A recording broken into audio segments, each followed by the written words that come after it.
everyone, welcome back to Invested, where we talk about wealth as being more than just money.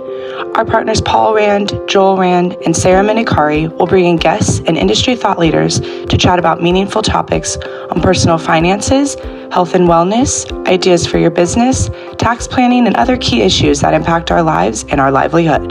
So thank you for joining us, and we hope you find our discussions not only practical and educational, but maybe sometimes a little thought-provoking. With that, let's get to the episode. On today's episode of Invested, we are lucky enough to have our first returning guest, David Work. David is a managing director and specializes in providing comprehensive estate and financial planning services for Hightower advisors and their clients. He serves on the advisory council to the Dallas Foundation and teaches financial literacy to graduating seniors as an adjunct faculty member at Texas Christian University. On our first episode with David, Joel and I talked about some of the basics of estate planning and addressed some of the more common questions that are asked of us during the planning process. Today, we pick up where we left off and talk about some of the more recent changes in estate planning, why it's important to review your plan in light of these changes, as well as the importance of addressing non-traditional items like digital assets. So with that, let's get to our latest discussion with David Work. Hi, and welcome back to Invested. We are very lucky to be rejoined by David Work. David is Managing Director and with the Estate and Financial Planning Group with Hightower Advisors. Thank you, David, for joining us. Thanks for having me, Paul. I appreciate it. Welcome back. Welcome back. So last time you were here, we kind of went through Estate Planning 101, talked about some of the basics of estate planning, why we want to do estate planning, some of the components of estate planning. So rather than hash through all of that all over again, anybody that's interested can certainly go back and listen to that episode. But we thought we would at least touch on some of the things that we see when clients come in and we go through their estate planning documents and walk them through it. And I think we mentioned this on the last episode that we recorded, but many times clients will come in and we'll say, hey, have you done your estate planning? And they'll say, oh yeah, we just did it. And then we actually look at the documents and they're surprised to find that it's been 7, 8, 9, 10 years the last time they actually looked at it and revised it. And of course, once they find it on the bookshelf and blow the dust off of it, then they right. Exactly. And I think the attorney that we had do it is still working. Maybe he retired, and but lots of things have changed. Children get older. People that we've either decided to leave things to may have passed away, or people that we thought would be a great decision at that point in time to either be in charge of our assets or be in charge of our children. Lots of things may have changed. So there's certainly reasons for going back and revisiting those decisions. But I think we were talking a little bit about this earlier, that also tax law changes, obviously. Sure. And there have been some recent changes. There's been the Secure Act and a couple of other very large changes that have impacted sort of standard practices that we use. So maybe you could touch on some of those and we can get into talking about some of that. Okay. Well, I think a good one to get started with, Paul, goes to this concept of using what's called an AB trust or a bypass trust in the estate plan. And, for the listeners out there, maybe just as a refresher, so an AB plan or a bypass trust is basically designed to do this. When the first spouse passes away, then the deceased spouse's separate property or community, half of the community property will fund that bypass trust. And the purpose of doing that is so that when the surviving spouse passes away, those assets that are in the bypass trust can grow, not be included in the surviving spouse's estate, and then in theory, escape or avoid estate tax, right? So that's the reason for doing it, and that's an advantage. But you mentioned, Paul, there have been changes in the law, right? And one of the ones that was actually on the table last year, if we all remember, they were going to do away with the estate exemptions and drop back down, maybe even go as low as $3.5 million.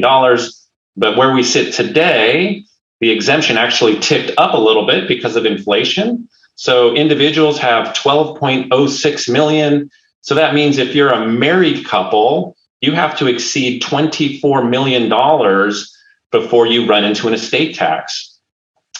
So you might say, well, okay, so how does that affect the bypass trust?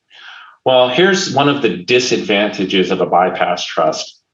So when the first spouse passes away and the assets pass into that trust, then the basis of those assets gets a step up, right? When the first spouse passed away, that basis carries into the trust. But what doesn't happen is when the second spouse passes away, there isn't a second step up in the basis. Right. So although the assets are out of the estate, there isn't a second step up in basis. So you have to think about it. So if you're a listener out there and you're projecting your estate to value to be less than, in our example today, under the current law, $24 million, you're really, in a sense, overcomplicating your estate by having the bypass trust in there. And then from a tax perspective, you're actually losing the ability to get the step up in basis at the second death. So you may be creating a capital gains tax situation unnecessarily. Mm-hmm. David, was it that portability issue in the 2017 law? Was that the and the unification, right? Yeah. So great point, Joel. And so there is a federal portability provision that basically says this. When the first spouse passes away, the executor of the estate can make on the estate tax return Form 706 this election. It's called the portability election. And what it does is it says, whatever the deceased spouse's unused exemption is, so let's say if it happens this year and the person didn't use any of their exemptions, so 12.06 million, that gets ported to the surviving spouse when that person passes away. So in other words, he or she will get to use whatever the exemption is at the time, so 12.06. And because that election was made and it got ported, then the full exemption for both gets to be used. So portability is a great point to bring up, Joel, because if you think about it, and what else does it do? Because the assets remain in the surviving spouse's estate, they get the step up in basis the second time. Yeah. So great point. And that's a lot of the reason why there were so many AB trusts, right? Written that way was to maximize that exemption. That's the 100%. Yeah. I mean, because it did not used to be that way. That's right. If you didn't use it, you would lose it. Right. So what we're seeing attorneys and practitioners do is they're building flexibility into the document. So, and here's how they do it.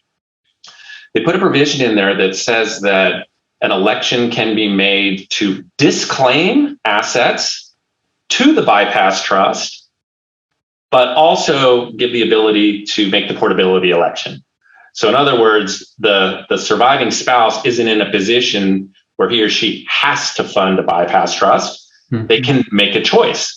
And what I would suggest there is, and that's one of the things we actually do in the estate and financial planning group here at Hightower, is we review documents to see what's the language in these documents, and then we can highlight, look, these are some things to talk to your attorney about. And certainly the attorneys love it because you know what, they're talking with a client that's been educated and kind of understands what's going on. So it's a real win for everybody. So David, would it be safe to say that if you haven't addressed your trust situation since at the very least 2017, then more than likely something needs to be looked at or changed? Yeah, I think that's a fair time frame. 2017, I mean, like literally when I think about that, that's 5 years ago. Yeah. That's actually, I might even say if it's been 3 to 5 years, you probably should take a look at a minimum, but certainly when there are these triggering events in the law, I mean, what's going to happen at the end of 2025 into 2026? What do we all know? There's a cliff under the current law on the exemption. It's going to drop from whatever it is. The sun sets. That's right. Isn't that a nice way to make a tax? Very rosy. Yeah. There's the sunset. How beautiful is this? Oh, wow. My exemption went from, 12 or 13 million to 6 million. Oh, and there's a 40% tax. So my estate tax bill just went up by $2.4 million.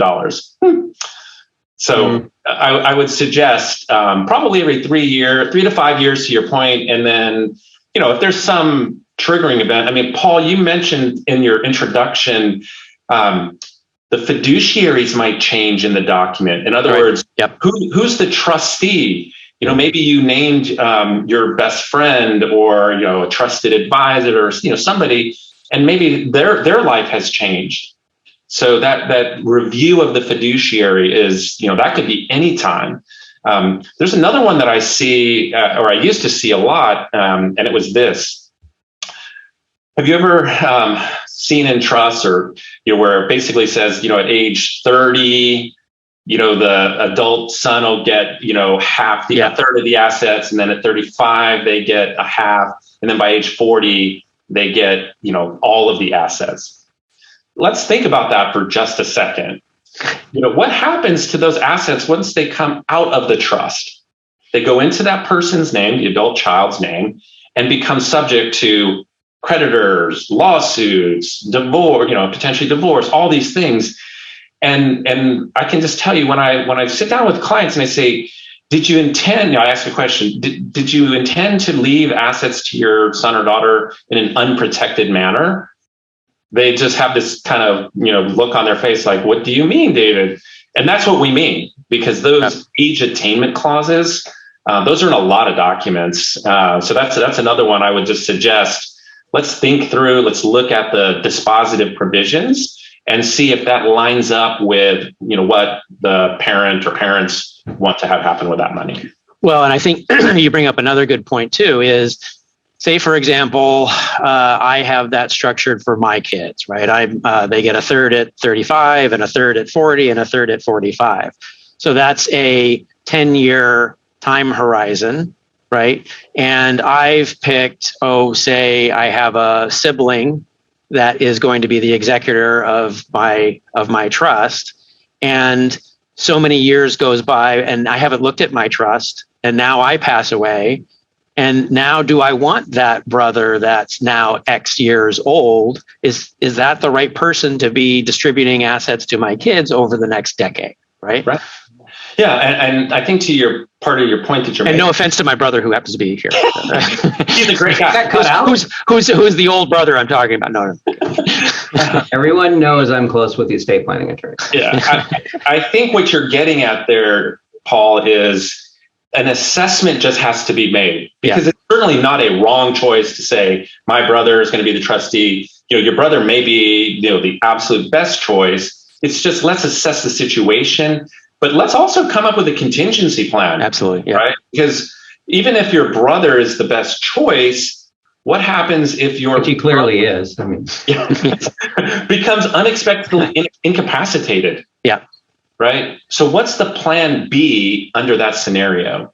So one of the things that we see clients do is it might look something like this. So in terms of a solution, so maybe the brother and or a professional third party, corporate trustee can be the co-trustee together, say from age 0 to 35 on your example. Yep. Then at age 35, the beneficiary, the adult son or daughter, instead of say maybe the corporate trustee gets, is removed. And so then it's your brother and the beneficiary co-trustee for about a 5-year period, right? So that adult child can learn the ropes of the trust, understand what is accounting for a trust and what's a tax return for a trust. How do you invest the trust? And then after that 5-year period, then a decision can be made.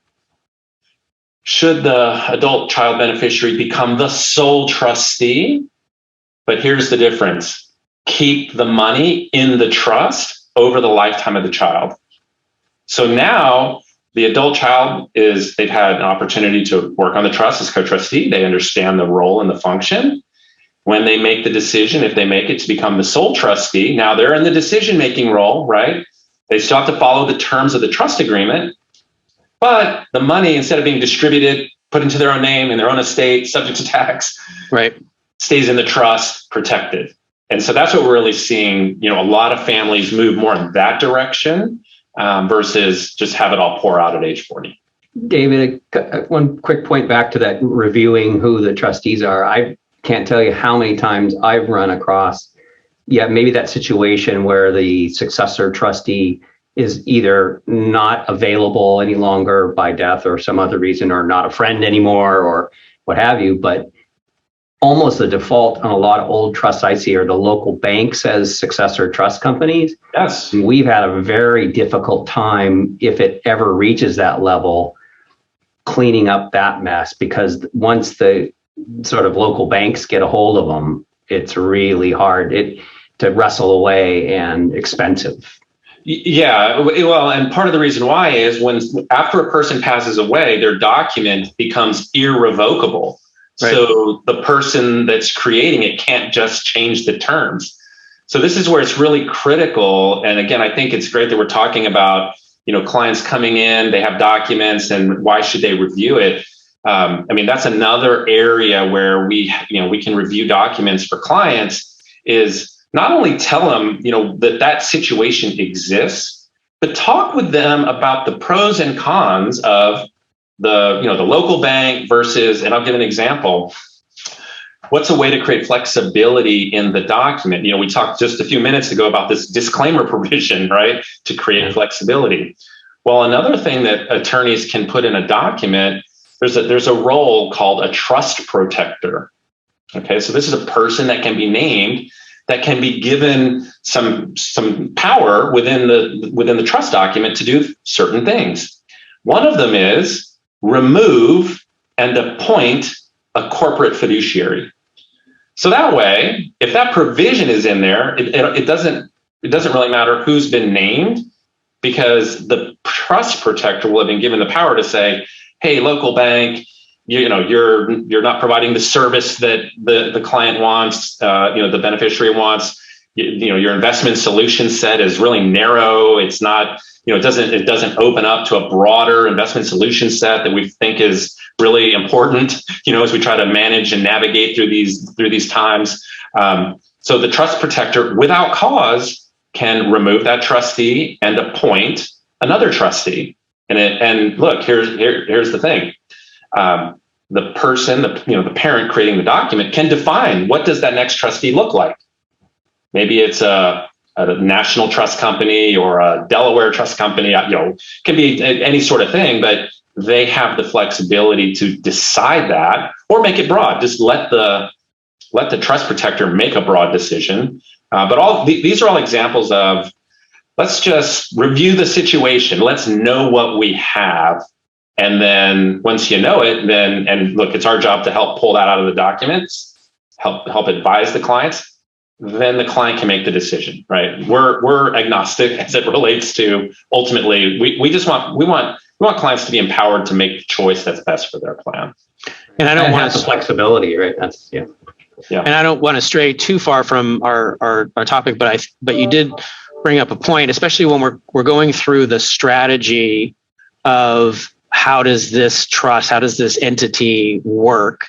And I think we touched on this in the last episode we recorded, but I really want to make sure we emphasize this, that, most of us weren't raised to talk about money, right? And it's not very common for families to sit down and actually go through and talk about it. But how important it is to bring in that next generation, and we can help facilitate that and talk about, well, why are we designing the trust the way we are, so that the kids that are the beneficiaries understand that, because so often they come in and can blow it up if they don't have an understanding of that. Yeah, Paul, I think if there's certainly one thing for clients, listeners, it's really that.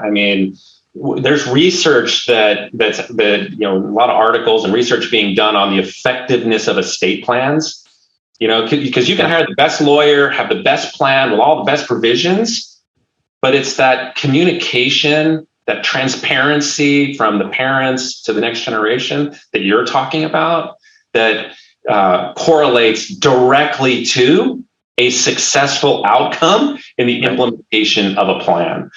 So yeah, that's a really, really critical point you just made there.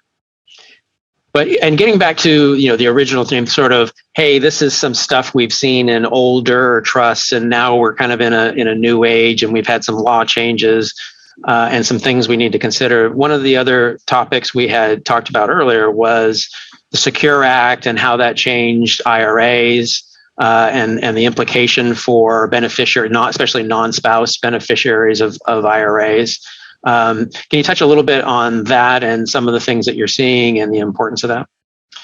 Yeah. So, and again, maybe just a little step back. So the Secure Act, one of the things that it did was change the required beginning date, from 70 and a half to 72.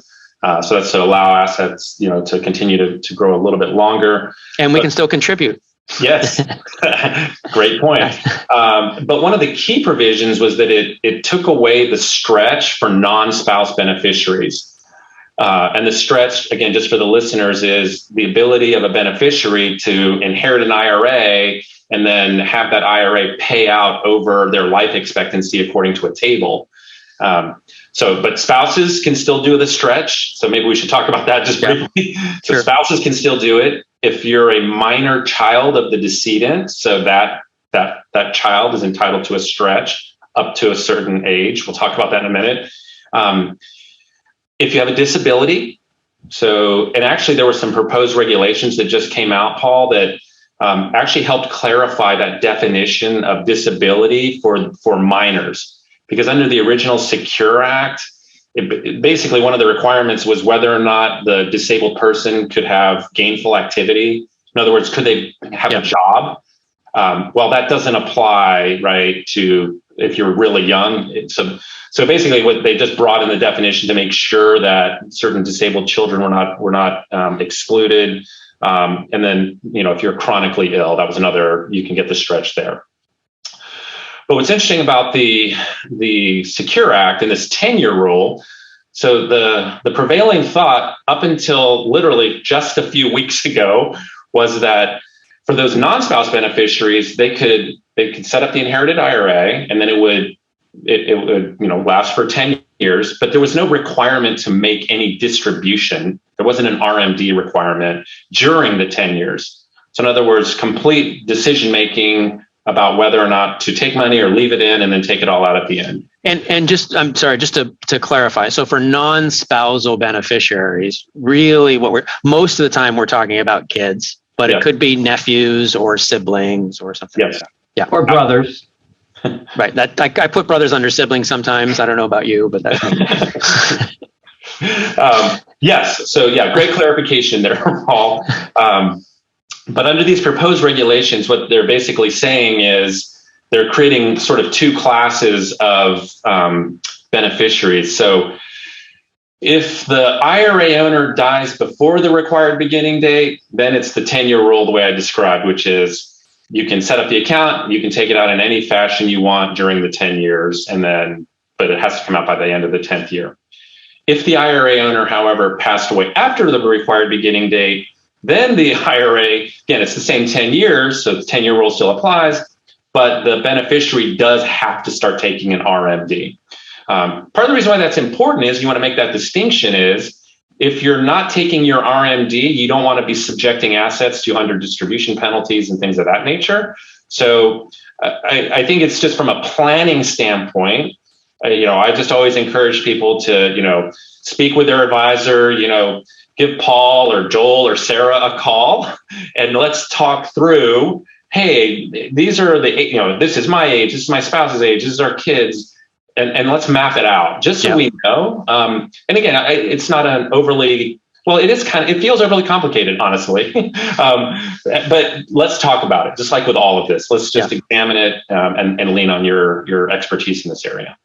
And then also making sure that if that deceased person was taking RMDs and there is a distribution of that IRA that goes from their IRA to an inherited IRA, whether it's that RMD for that year and the year in which they pass is taken out. Right. Yes. Because the penalty for that, if the IRS comes looking, is huge. Excellent point, Paul. And one last point I wanted to make on the minor child. So there was some question about what is a minor child, right? That's usually defined by state law, 18, 25, whatever the age is. For purposes of IRAs, the government has said, at least under the regulations, 21. So that's the age of majority. So if a minor child inherits, then from 5 to 21, they have to take an RMD.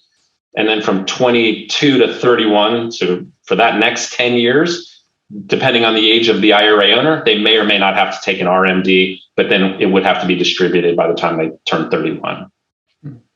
Just on the side note of bringing up state laws, there's also the estate tax side of state laws, which I don't know that we've ever touched on too. And Hawaii has its own little estate tax law with a 20% top rate, which is not small potatoes, and different credits. Part of that review process, maybe you can touch on that a little bit, how maybe sometimes the federal part of it isn't the most concerning. It might even be the state. Yeah, well, when you think about it, just to the point you made there, Joel, if a person is only focused on the federal estate tax exemption, 12.06 per spouse, they may mistakenly believe that they don't have an estate tax problem. So they don't plan for it. And you just brought up the state of Hawaii. It has a state inheritance tax.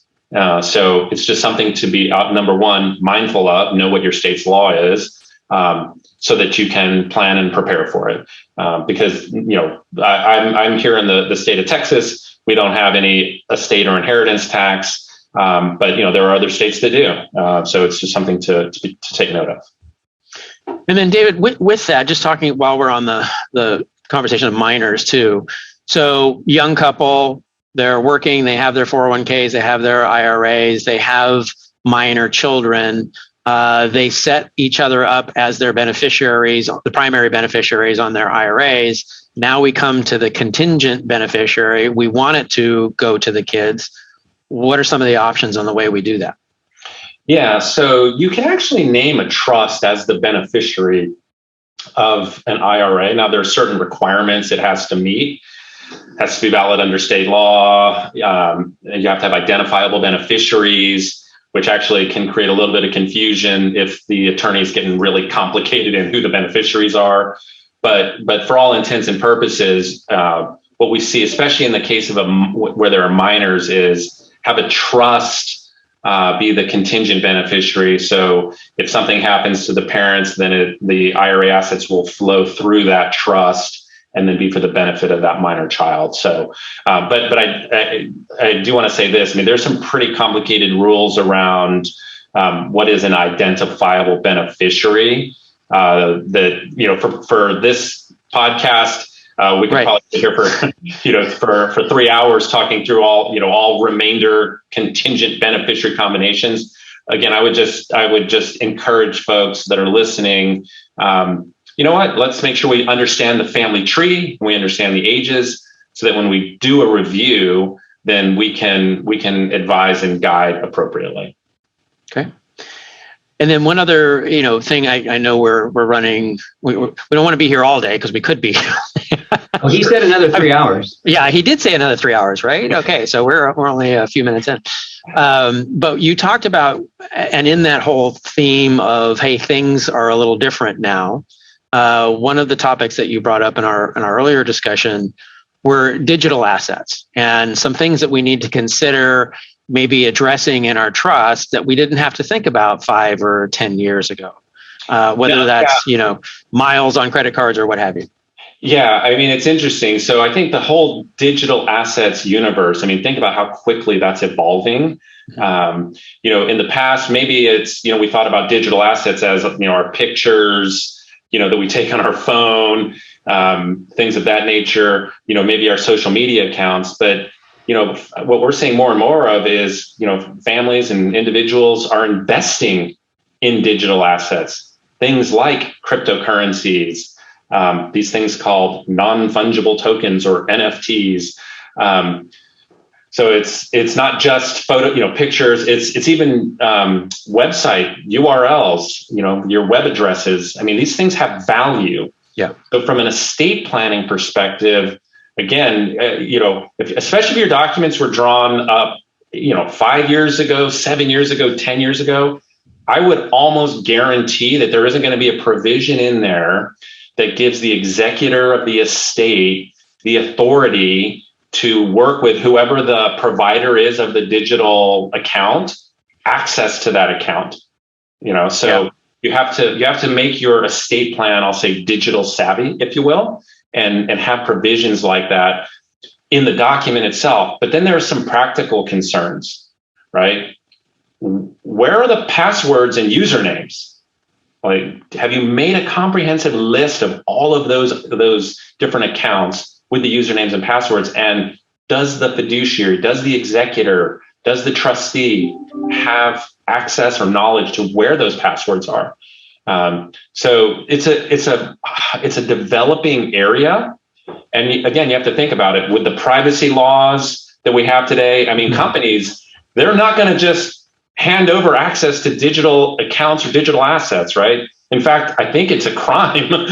There are actual criminal laws that they would be subject to if they did that. So it's just one of those things, again, when you're making that asset inventory, my residence, my retirement account, my investment portfolio, vacation house, my digital assets, and then start to list all those things.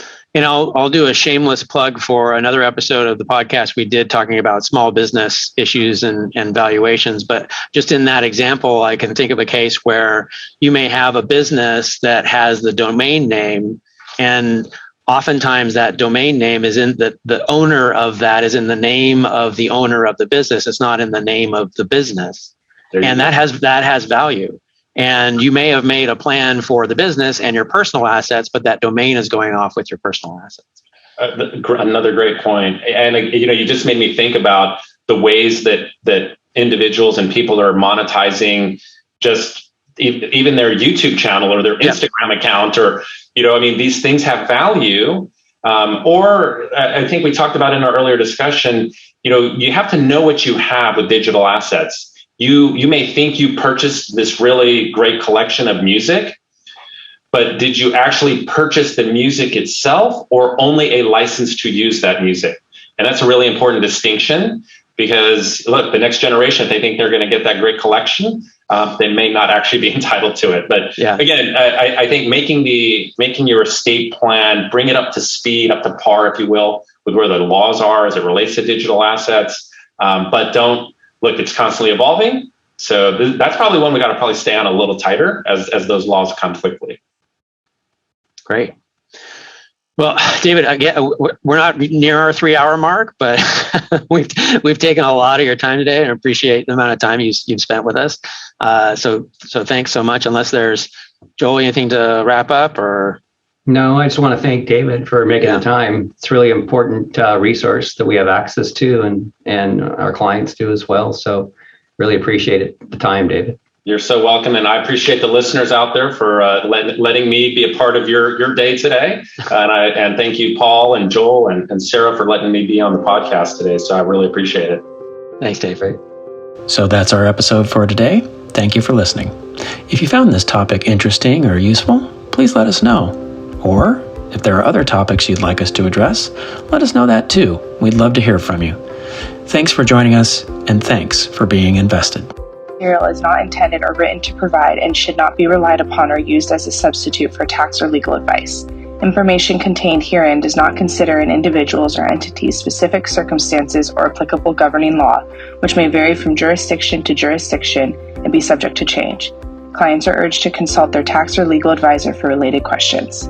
The RAND Group is a group comprised of investment professionals registered with Hightower Advisors, LLC, an SEC registered investment advisor. Some investment professionals may also be registered with Hightower Securities, LLC, member FINRA and SIPC. Advisory services are offered through Hightower Advisors, LLC. Securities are offered through Hightower Securities, LLC. This is not an offer to buy or sell securities. No investment process is free of risk, and there is no guarantee that the investment process or the investment opportunities referenced herein will be profitable. Past performance is neither indicative nor a guarantee of future results. The investment opportunities referenced referenced herein may not be suitable for all investors. All data or other information referenced herein is from sources believed to be reliable. Any opinions, news, research, analysis, prices, or other data information contained in this presentation is provided as general market commentary and does not constitute investment advice. The Rand Group and Hightower Advisors LLC or any of its affiliates make no representations or warranties express or implied as to the accuracy or completeness of the information or for the statements or errors or omissions or results obtained from the use of this information. The Rand Group and Hightower Advisors LLC assume no liability for any action made or taken in reliance on or relating in any way to this information. The information is provided as of the date referenced in the document. Such data and other information are subject to change without notice. This document was created for informational purposes only. The opinions expressed herein are solely those of the author and do not represent those of Hightower Advisors LLC or any of its affiliates.